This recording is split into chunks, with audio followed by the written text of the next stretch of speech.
जो भी सृष्टि में जीव पैदा होते हैं वो सब के सब मरते हैं, अमर कोई नहीं है। और उसमें बताया, कभी ये सोचते हो क्यों हम मरना जीना किसको मानते हैं? शरीर को। शरीर 5 तत्व से निर्मित है, लेकिन इसमें चेतन की धार जो होती है वो अजर है, अमर है, अविनाशी। रूह को मौत नहीं आती। लेकिन जिस शरीर में बैठ के जो कर्म करती है तो उस कर्म की कर्जदार बन जाती है, और उस कर्म को भोगने के लिए इस जीव को फिर अलग अलग ऊंची नीची योनियों में जाना पड़ता है। तो लेकिन उनमें क्या होता रहता है? उनका मरना फिर जीना, मरना फिर जीना, जीना मरना, जीना मरना, ये जन्म मरण का चक्कर चलता रहता है। उसमें चाहे पीर पैगंबर ओलिया कोई हो, चाहे उसमें सब चंद्रमा सूर्य सब कुछ आ गया, धरती आकाश, क्योंकि हर चीज का विनाश होता है। सृष्टि की कहते हैं कि विनाश होता है, फिर बढ़ती है, फिर विनाश हो जाता है। कितनी बार बनी होगी, कितनी बार बिगड़ी होगी, बनती रहती है, बिगड़ती रहती है। तो इसलिए कहते हैं कि इनमें सब चीज़ों को देखोगे, चाहे वो देवता हो, देवी हो, चाहे कोई वो पीर पैगंबर ओलिया हो, चाहे चांद सूरज हो, धरण आकाश हो, ये सब के सब मुर्दा है। जिंदा तो उसको कहो जो सदा अमर रहता है, और सदा अमर सिर्फ कौन रहता है? शब्द। जो ईश्वर कहो, परमात्मा शक्ति कहो, शब्द कहो, उसको सतगुरु के नाम से भी हम कह सकते हैं। सतगुरु जो पूरी दुनिया का करता है, जिससे ब्रह्मा विष्णु महेश जो सृष्टि को चलाते हैं उनको भी बनाने वाला है, वो होता है शब्द। तो कहते हैं कि वो नाम है, और उस नाम का कोई नाम नहीं है, वो अनाम है। कभी साहब ने कि नाम अनाम रहत है नित ही, वही नित रहता है, और दूसरा कोई तत्व नहीं रहता, कोई ऐसा अमर नहीं है, सब मरने वाले, खत्म होने वाले हैं। तो इसलिए उन्होंने कहा है कि इस भ्रम में पड़ के इस भूल में मत आओ। इसलिए पूर्ण पुरुष मुर्शिद पूरा खोज के उसकी शरण में जाके उनसे प्रीति करो, उनसे नाता प्रेम का जोड़ो, उनसे दीक्षा लो, उनसे गुरु मंत्र लेके गुरु जो तुम्हें आज्ञा देता है, जो निर्देश देता है, उसके अनुसार उस नाम की कमाई करते चलोगे तो तुम्हारे मोक्ष के द्वार खुल जाएंगे। तुम्हें वो अमरत्व प्राप्त हो जाएगा, जिसके करने से, जिसकी कमाई करने से। कमाई करने के भी तरीके बता दिए गए कि पहले उस नाम का सुमन करना पड़ेगा, ध्यान करना पड़ेगा, उसका अभ्यास करना पड़ेगा। 2 ही दिन पहले मैंने कहा था कि अभ्यास एक बहुत बड़ी चीज़ है। जो भी जिस चीज़ में मन लगा के अभ्यास करता है उसमें वो पूरी योग्यता हासिल कर लेता है।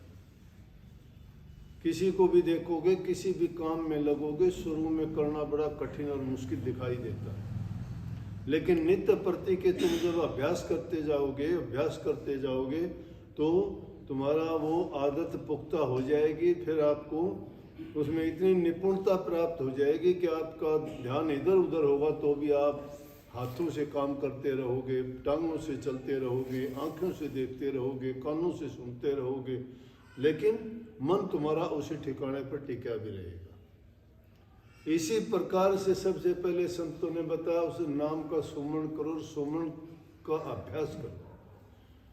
उसका अभ्यास जब करोगे, अभ्यास करते करते करते करते तुम उसी का रूप बन जाओगे। लेकिन नाम लेके अभ्यास नहीं करते हो, इसीलिए तुम्हारी भटकना नहीं छूटती है। जो आदतें पड़ी हुई हैं वो नहीं बदलती हैं। जो हमने हमारी चीज़ ऐसी लगा ली है अपने जीवन में कि किसी भी कोई भी चीज़ हो, ज़रूरी नहीं कि हमने वो भाई शराब पीना विकार है, बीड़ी सिगरेट पीना विकार है, या झूठ कपट करना विकार है, मिठाई खाना भी विकार ही है।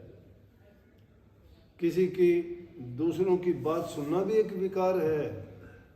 ये सारी की सारी चीजें भजन करने वाले के लिए, साधक के लिए बहुत बड़ी बाधाएं हैं। कहीं नहीं कि साधारण तौर पे कितनी अच्छी बात कह दी गई, लेकिन गौर कोई नहीं करता। सुन लोगे सबके मुंह से कि तुझे पराई क्या पड़ी, अपनी आप नमेड़। इसका मतलब यह है कि तुम दूसरों की चिंता करते हो, उनकी बुराई देखते हो, उनके अवगुण देखते हो, उनके कर्मों को देखते हो। तुम्हें तो उन कर्मों को देखना ही नहीं चाहिए। दूसरे के अवगुणों की तरफ क्यों ध्यान देते हो? जो दूसरा करता है उसने तो अपने अवगुण उसने भरने हैं, लेकिन अगर तुम उसी के अवगुण देखते देखते देखोगे तो उनके अवगुण देखते देखते तुम उस अवगुण का ही रूप हो जाओगे। इसलिए उनकी तरफ ध्यान ना देके अगर बुरी चीज का सिमरन करते हो, चिंतन करते हो, ध्यान करते हो, इन आंखों से देखते हो तो उन्हीं की में ध्यान लग जाएगा। इसलिए संतों ने कही कि तुम अपने मन में सुमन करो, और ध्यान करने की अगर कोई चीज है तो गुरु का रूप है, क्योंकि मन को तो चाहिए कोई ना कोई ठिकाना। अगर गुरु के रूप का नहीं करोगे और किसी का ध्यान करेगा, तुम्हारे मन में किसी का भी कोई विचार आएगा, वो इंसान कैसा होगा, उसमें गुण कैसे होंगे, उसमें अच्छे तो गुण हैं तो ठीक है। आप महात्मा बुद्ध को याद करो, कबीर साहब को याद करो, नानक साहब को याद करो, दादू पट्टू को याद करो, तुम्हारे विचार धार्मिक होंगे। जल के देखने से शीतलता आती है, अग्नि को याद करने से गर्मी का महसूस होती है। उसी प्रकार से बुराई को देखने से बुराई पनपती है मन में, अच्छाई को देखने से अच्छे गुण पनपते हैं। अगर बुराई चीज शमशान घाट के पास से गुजरोगे तो भूत प्रेत मुर्दे याद आएंगे आपको, लेकिन अगर किसी मंदिर मस्जिद गुरुद्वारे के पास से गुजरोगे तो महापुरुषों की याद आएगी। तो एक तो और अगर और किसी बुरी जगह पर जहाँ से भी तुम कोई चीज को देखोगे जो सही नहीं है, तो वैसे ही विचार, वैसा ही तुम्हारे ख्याल मन में पक जाएगा। इसलिए हमें उन चीजों की ओर गौर करने से बचना चाहिए। जब ये बात कही कि तुझे पराई क्या पड़ी, अपनी आप नमेड़। दूसरों की तरफ देखने की बजाय अपने आप देखो, अपने अच्छा करते चलो। दूसरे को अगर तुम्हारा मित्र है, तुम्हारा अगर वो प्यारा है, अगर तुम्हारे से उनके संबंध अच्छे हैं, अगर तुम्हें लगता है कि तुम्हारे कहने से वो बात तुम्हारी मानेगा, तो उसको विचलित ना होने दो, भटकने ना दो, उसको रास्ते पे लेके आओ, उसको समझाओ। प्यार बहुत बड़ी चीज है, तन दे, मन दे, धन दे और प्यार ना दीजिए जान। अगर ये तीनों चीज दे के भी आपस का जो प्यार है उसको नहीं टूटने देना चाहिए। क्यों? ये चीजें दुनियादारी की हैं, वो चीजें तो आज हैं, कल को खत्म हो जाएंगी, क्या मायने रखती है। लेकिन प्यार जो अटूट है वो एक बहुत बड़ी चीज है। प्यार का नाता अपने मन में जब रखोगे, और सबसे अच्छा नाता है गुरु के साथ का, क्योंकि गुरु ने हमें वो ज्ञान दिया है, गुरु ने हमें समझ दी है, गुरु हमारा सबसे बड़ा हितकारी है, गुरु ही हमारा कल्याणकारी है, गुरु ही हमारा अच्छा चाहता है। दूसरा किसी न किसी रूप में अच्छा, कोई लोभ के बस है, कोई लालच के बस है, कोई स्वार्थ लगा हुआ है। बिना स्वार्थ के कोई किसी से बात नहीं करता। इस दुनिया में जहाँ कहीं भी देखोगे स्वार्थ और लालच इंसान को गिराता है। और भक्ति के रास्ते में स्वार्थ और लालच को दूर रख के आ जाओ, मैं कहता हूँ कि तुम्हारा भजन बनने में देर नहीं लगेगी। लेकिन इन चीजों में तुम्हारा ध्यान होगा, भटक जाओगे। आजकल तो ये कमी क्यों आई कि हम जो है सिर्फ स्वार्थ के लिए काम करते हैं, कोई भी काम करते बिना स्वार्थ के, किसी से बात ही नहीं करते। जिससे हमारा कोई काम नहीं निकलता उसकी तरफ मुंह करके भी नहीं देखते, और जिससे स्वार्थ होता है उसके आगे पीछे उसके भाग्य फिरते हैं अपने स्वार्थ सिद्धि के लिए, उसके आगे गिड़गिड़ाते हैं, उसकी झूठी बात के भी हाँ भरते हैं। वो बुरा भला कहता है तो भी बर्दाश्त कर लेते हैं। स्वामी जी महाराज ने कही, अरे कहाँ की भक्ति करोगे, हमने तो मंगते और भिखारियों जैसा भी मन नहीं बनाया। वो भीख मांगने के लिए दर पे आते हैं, तुम लाख सुनाते हो उनको, क्यों तेरे हाथ पैर हैं, कमा के क्यों नहीं खाता, तू जवान है, मेहनत क्यों नहीं करता अपनी। ये झोड़ी उठा ली, मांगने में नीयत धर ली, कमा के खाना छोड़ दिया, लेकिन वो सुनता नहीं किसी की भी। तो सुनता ही नहीं कि उसको कोई कहता है उस लेके ही जाता है, चाहे उसको कुछ भी डालो। तो कहते हैं कि हमने तो अपने उसे मंगते जैसी भी नीति नहीं बनाई, हम तो सिर्फ स्वार्थ के लिए ही भागे फिरते हैं। इसलिए अच्छे काम और अच्छे रास्ते पे जब चलोगे, नेक कर्म करोगे, तो संतों ने कही कि पहले नाम का सुमरण करो, अपना चिंतन शुद्ध करो, शुद्ध विचार मन में ले आओ, नेकी के रास्ते पर चलो, बुराइयों को तजो, खोटे मंदे कर्मों में नीत ना लगाओ, लालच और स्वार्थ को दूर भगाओ। परमात्मा ने तुम्हें पैदा किया है, सब इंतजाम करेगा वो, लेकिन कर्म से जी ना चुराओ। कर्म करो, कर्म कैसा शुभ करो, कर्म वो करो जिससे किसी को दुख ना हो, कर्म वो करो जो किसी के रास्ते में तुम्हारा बाधा ना बने। और तुम अपने सच्चे मन से सही रास्ते से अगर अपना काम करते चलते हो तो मालिक तुम्हारा इतना साथ देता है कि उसमें 1000 गुना शांति सुख मिलेगा तुम्हें। और जो आदमी नियत खोटी कर लेता है, वो आदमी बस रात दिन उसको वही धुन लगी रहती है, उसको कभी शांति मरते हुए भी नहीं मिलती। लालची आदमी तो ये कहता है कि मैं मरूं जिद मेरी कब्र में भी रख दी हो कोई चीज, उसका लालच पूरा नहीं होता। मरते वक्त तक क्या मिलता है बोलो? अरे जीवन चलाने के लिए, पेट के लिए रोटी होनी चाहिए, तन ढांपने के लिए कपड़ा होना चाहिए, और फालतू चीजें जिन्होंने संग्रह कर लिया वो साथ लेके गया क्या? कोई साथ लेके जाने वाली चीज है प्रभु का नाम, मालिक की भक्ति, अच्छे गुण। अमर तो तुम्हारे किए हुए कर्म रहेंगे। यहाँ नेक काम करते हो तुम्हें लोग सदियों तक याद रखते हैं। जिनमें कोई रूप नहीं था, गुण नहीं था, कोई धन नहीं था, उनको आज भी याद करते हैं। भिरणी के पास क्या था? वो तो रूप की भी कुरूप थी, उसको तो 2 रोटी नहीं थी, जंगल में ऋषियों का जो है जूठा कूठा खाती थी प्रसादा। रूप उसका नहीं, धन उसके पास नहीं, कर्म उसके बेचारी के कैसे थे, और उसके खाने तक अन्न नहीं था, लेकिन आज भी उसका नाम क्यों लिया जाता है? सिर्फ प्रभु के गुण गाए, मालिक को याद किया। और जब जिसको याद किया उसने ऐसा अभ्यास किया कि गुरु ने कहा था कि श्री रामचंद्र जी तेरे पास आएंगे, उसी का सुमरण कर लिया कि श्री रामचंद्र जी आएंगे। कितनी खुशी से, कितने आनंद से कुटिया को बुहारती है, रोजाना लिपा पोती करती है पानी से ही। कच्ची कुटिया है, झोंपड़ा है, उसमें क्या करना है? जंगल से फूल ला के कांटेदार झाड़ियों के ही फूलों से सजाती है, अच्छे फूल नहीं है वहाँ। खाने के लिए क्या दूंगी? प्रसाद किस चीज़ का भोग लगवाऊंगी? श्री रामचंद्र जी आएंगे। रोजाना जाती है, बेर तोड़ के लाती है, चख के देखती है मीठे हैं कि नहीं, मीठे हैं तो डलिया में रख लेती है।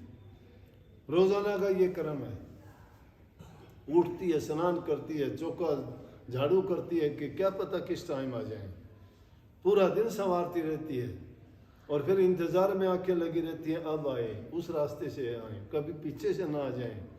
बार बार उठ के देखती है, एक पल के लिए भी उनसे ध्यान नहीं हटाती, ख्याल नहीं हटाती। वही सुमन, उस सुमन ने रामचंद्र जी को परेशान कर दिया।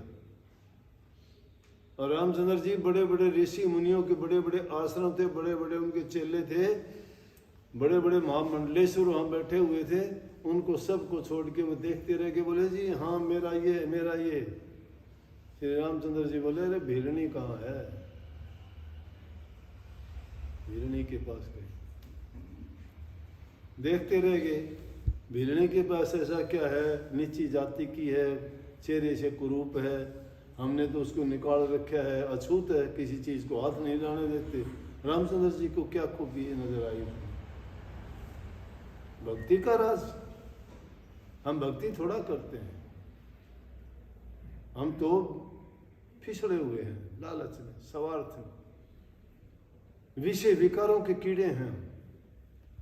दूसरों की गलतियां ढूंढने में अपनी ओर देखते ही नहीं। तुमने क्या कर रखा है, तुम्हारा क्या कर्म है। जब इंसान इस बात को सोच लेता है, वो इंसान सुधर जाता है, बन जाता है उसका जीवन। ये दिन जिंदगी के तो 4 दिन हैं, कभी काया खोटी, कभी माड़ी, कभी मोटी, क्या मिलेगा? ये तो बढ़ती बिगड़ती रहती है। इसको सजा लो, कितना सजा लोगे? अमर रह जाएगी। टाइम जब गुजरेगा ये चमड़ी लटक जाएगी सब। जैसे शेख फरीद ने कही, फरीद साहब एक बार चले जा रहे थे, देखा एक खोपड़ी पड़ी है वहाँ किसी इंसान की, लेकिन मन में कल्पना करता है कि ये किसी, हो सकता है राजा की रानी की हो सकता है किसी राजकुमारी की हो, और वो कितनी सुंदर रही होगी। इसके ऊपर जो चमड़ी थी वो सफ़ेद चमड़ी होगी, नीली आंखें होंगी, लंबे बाल होंगे उसके, गुलाबी होठ होंगे उसके, सुंदर चेहरा होगा, नौकर चाकर उसकी सेवा करते होंगे, वो पलंग से नीचे नहीं उतरती होगी, खाना पीना उसका बहुत बढ़िया होगा। देखो इतनी सुंदर थी वो। अगर वो आंखों में काजल भी डालती होगी तो भी उसकी आंखों में दर्द होता होगा, सड़ाई से भी दर्द होता होगा। आज क्या देखता है? उसकी आंखों के जो गड्ढे हैं उनमें पक्षियों ने अंडे दे रखे, और उनको देखिए कल्पना करके कहता है, कल्पना करके ये कहता है कि जो काजल रेख भी नहीं सहाया करती, आज उनमें पक्षी और सूए बैठे हुए हैं। क्या बनेगा इंसान का?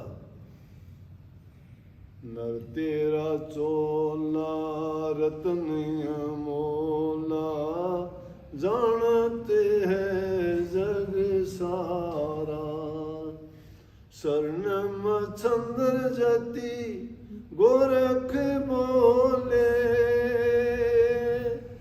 मर जागा बोलन हारा।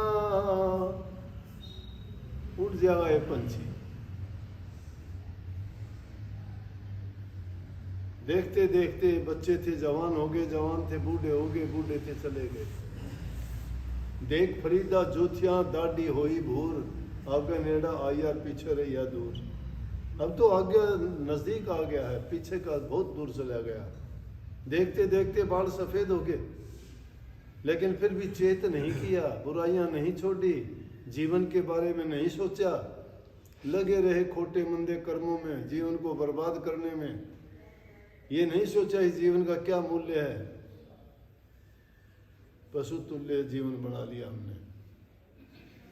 इसलिए जितना हो सके नेक काम में अपने मन को लगाओ, बुराइयों को छोड़ो, सही रास्ते पे चलोगे, तुम जीते जी, मन में शांति रहेगी, सुख रहेगा। और जब जाओगे सुखाले जाओगे, दुनिया से सारे दरवाजे खुले मिलेंगे तुम्हें, प्रभु के दरबार में प्रवेश मिलेगा। नहीं तो इस दुनिया में मुर्दाओं के देश में बार बार आओगे, ठोकर खाओगे, कर्म भोगोगे, चीखोगे, चिल्लाओगे, कभी लूले, कभी लंगड़े, कभी बिना बाप के, कभी बिना माँ के, कभी बिना भाई के, कभी बिना पत्नी के। कोई रांडा मरेगा और कोई बैवड़ा मरेगा, कोई रोग में मरेगा, कोई एक्सीडेंट में, कोई फांसी खा के। क्यों? गंदे मंदे कर्मों के कारण तो ऐसा ही होगा। अगर कर्म अपना बना लोगे, संवार लोगे, तो ऐसे नहीं मरना, हंसते हुए जाओगे। क्यों जाओगे? कि जिसने अपने जीवन का पूरा लाभ उठाया वो हंसता हुआ जाएगा। बहुत बहुत आशीर्वाद।